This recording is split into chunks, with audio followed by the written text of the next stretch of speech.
So now I am very pleased to introduce Meredith Liben, the literacy lead from StandardsWork, to share information on how employability skills are reflected in the CCR Literacy Standards. Meredith?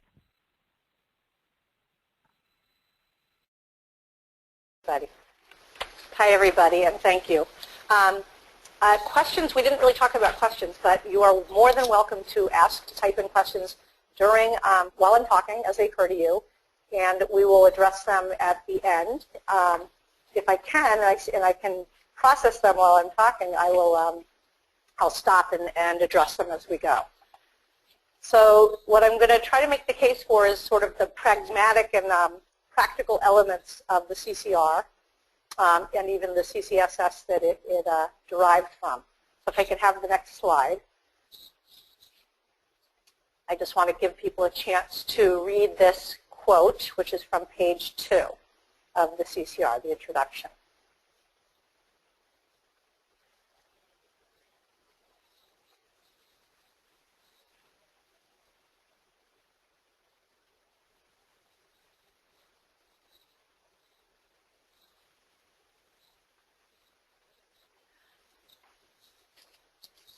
So part of the urgency, I think, around the college and career readiness standards for adult ed is that our students need them. To have a chance to have access to successful lives, they need this level of skill almost in virtually every workplace that they might want to go. So the chance to lay out this kind of clear articulation of skills that are academic, yes, but really concentrated on applied academics is bedrock to the CCR. They're sort of baked in. So if we have the next slide, we'll see another sort of impetus or influencer on the CCR. And again, this goes back, excuse me, to the CCSS.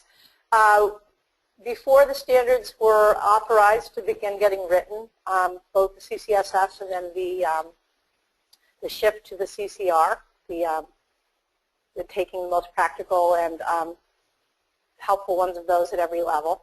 There were a lot of surveys that were consulted. This was one of them, both of employers and of higher education community. So basically, some of the most important literacy skills that were found lacking in entry-level employees were these: the ability to conduct research and to use evidence in their analysis, not just say they thought something was the best option when they were supposed to do market research or figure out how to repair something or whatever it might be, but actually have evidence, an evidence base for that analysis, and to have gone and found out. This notion that they can gain knowledge in depth in problem solving and then apply it to analysis, to problem solving, and display it in communication skills.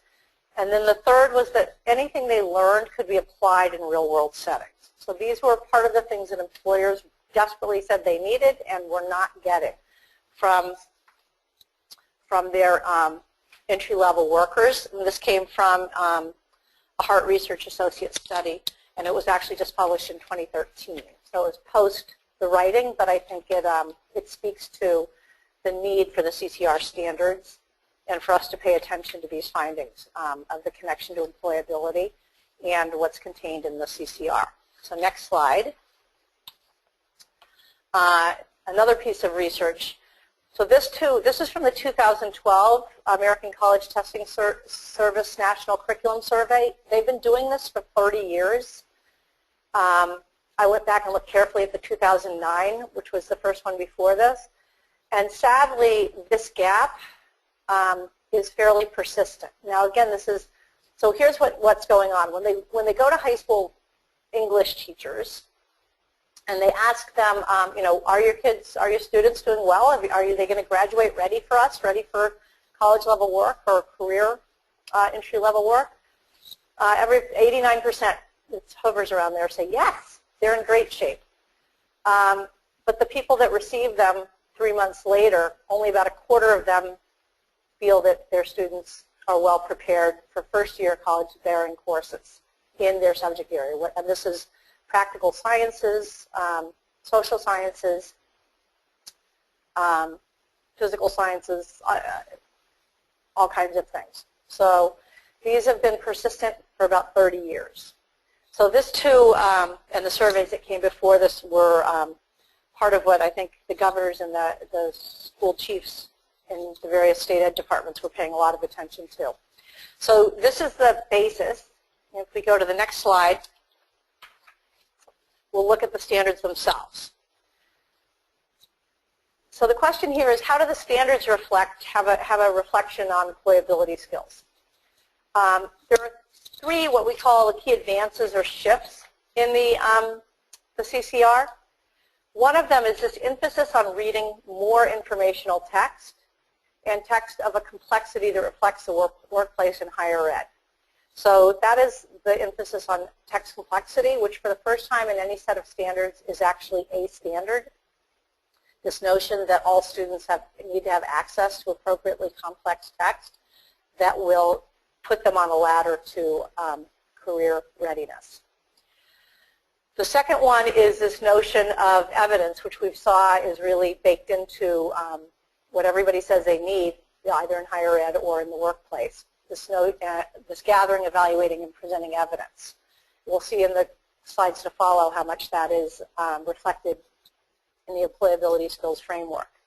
And third, that people can read and learn from what they read, that they can actually gain knowledge through reading, that they understand that they can learn from what they read. So not just that they can read, but that they actually read to gain knowledge and learn, because research shows, and it's practical, reading is a really efficient way to gain knowledge, and unfortunately, even with the internet and the primacy of computers, we still access that information largely through text and reading, less than graphics and pictures. So this notion of building knowledge is also really baked into the college and career ready standards. So when you take the standards as a whole, this is sort of a distillation. These are the most important ideas and demands of the CCR. So let's go to the next slide and see the inverse.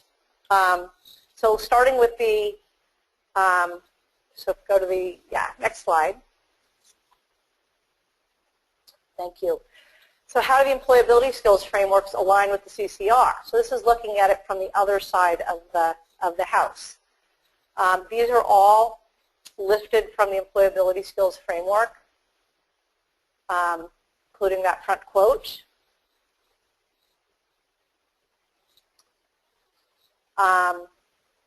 The value of communicating verbally, that a good employee can listen actively, that employees need to comprehend written materials, that an employee needs to be able to convey information in writing, and good employees in whatever setting need to observe carefully. So these are some of the universals that are baked into the employability skills framework that are also present and prevalent in the CCR.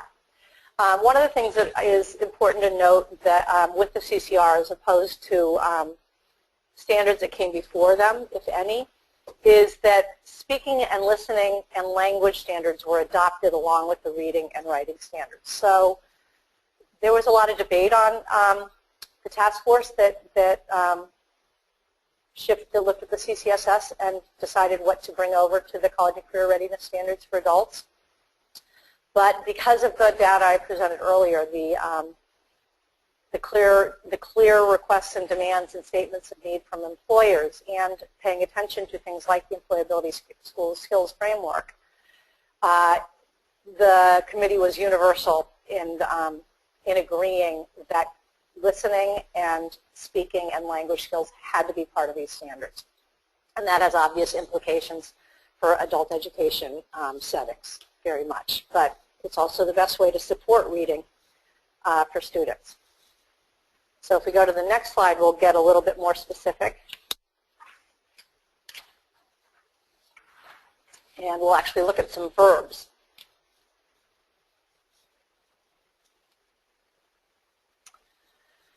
So I tried to line these up, or at least stack them so that it was sort of obvious that these are there are synonyms going on, and to show where they come from.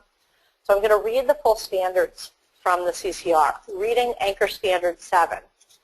It says, integrate and evaluate content presented in diverse media and formats, including visually and quantitatively, as well as in words.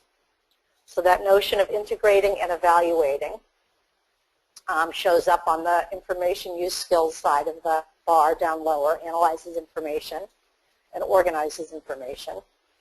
And then when we switch to the writing standards, I just chose here to show you the research standards because there's a huge emphasis on research in the CCR as well, short research. Here's the exact language of standard writing standard 7. Conduct short as well as more sustained research projects based on focused questions demonstrating understanding of the subject under investigation. Writing Standard 8, gather relevant information from multiple print and digital sources, assess the credibility and accuracy of each source, and integrate the information while avoiding plagiarism. And Writing Anchor 9, draw evidence from literary or informational text to support analysis, reflection, and research.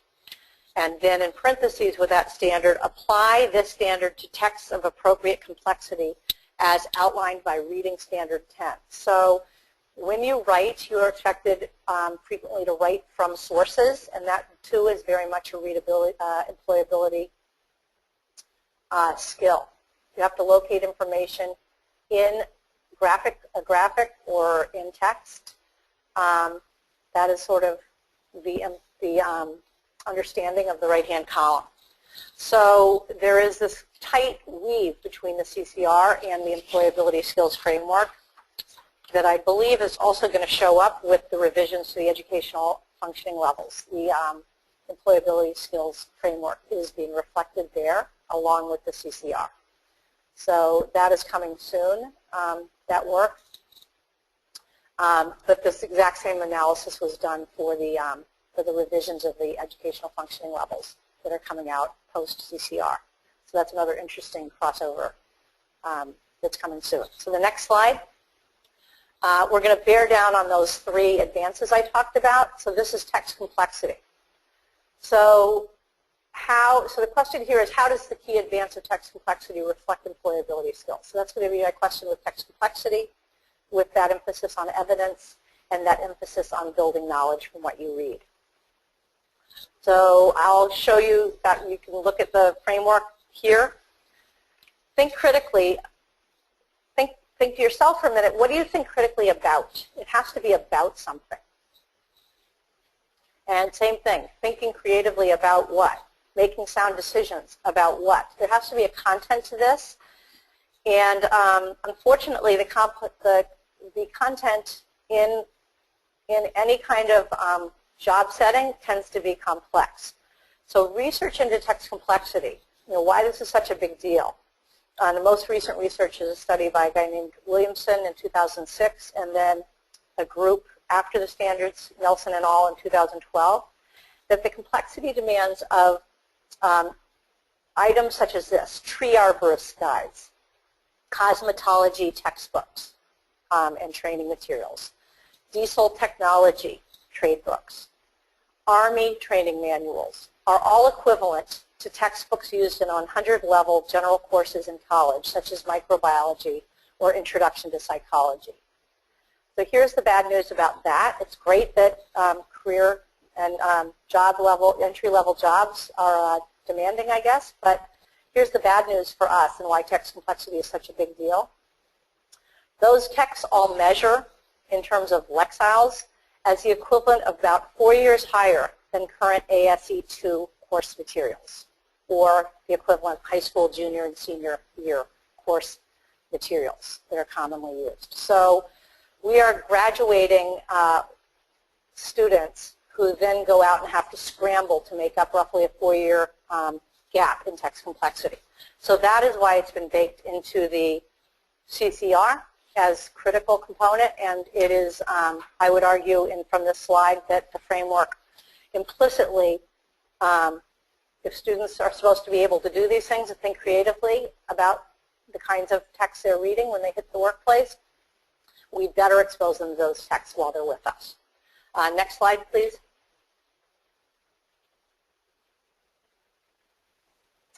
So here is the emphasis on evidence. I feel like in some ways we already made this case from those quotes from the employer surveys. But from the framework, students need to be able to reason, make sound decisions, and observe, and a student who is skilled needs to be able to observe carefully. So all of these require the ability to spot, evaluate, and use evidence effectively. So next slide for building knowledge, which is the third big advance. The framework talks about systems thinking. So systems thinking skills enable employees to successfully perform work tasks by understanding relationships. And you can see those bullets. And technology skills enable employees to successfully perform work tasks by applying information technology appropriately and effectively.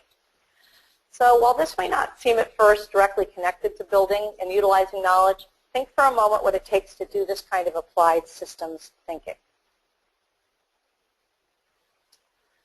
And when I was preparing for this, I thought about my own meager skills at using Excel, for example, which is a fairly simple example.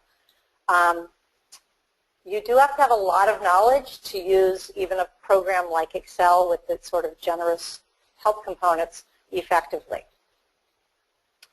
What do you need to know? What kind of knowledge base do you need to have to understand that workplaces have systems for doing business, like a busy car dealership system for coordinating between the service and parts departments? You have to have a ton of knowledge. Now, ideally, in some settings you can learn that through an apprenticeship model, but usually you have to study this and then go off and employers hope that you're actually able to hit the ground running when you get to them, and that you've read about these things and you've got enough knowledge of that field or about that content area to start applying it right away. So if we move on to the next slide,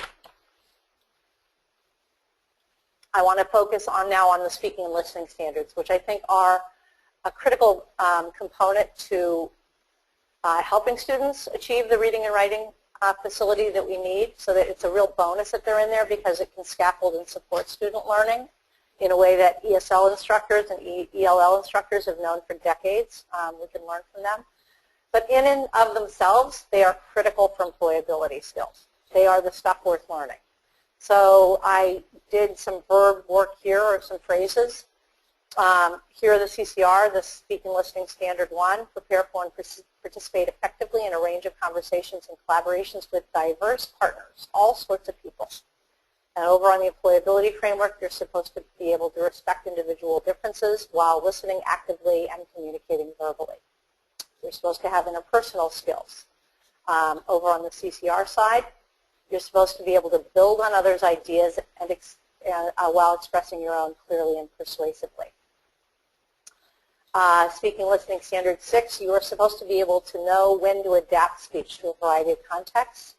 Over on the employability framework side, you are supposed to be able to communicate effectively with others in multiple formats. So that idea of flexible discourse patterns and knowing when it's okay and when it's appropriate to speak casually and informally versus when you need to be formal or use the words of your trade.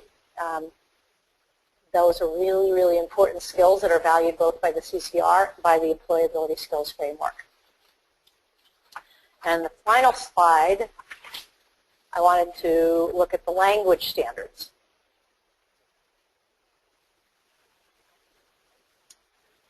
So this is set up the same way with the CCR on the left-hand side, the Employability Skills Frameworks that matched up on the right. And the language standards in the CCR are refreshingly not all about grammar and structure, although they are about that. They are also really richly about how you use words and knowing language and understanding how it functions so that you can make meaning effectively. I'm going to give you a chance to read these because they're a little dense.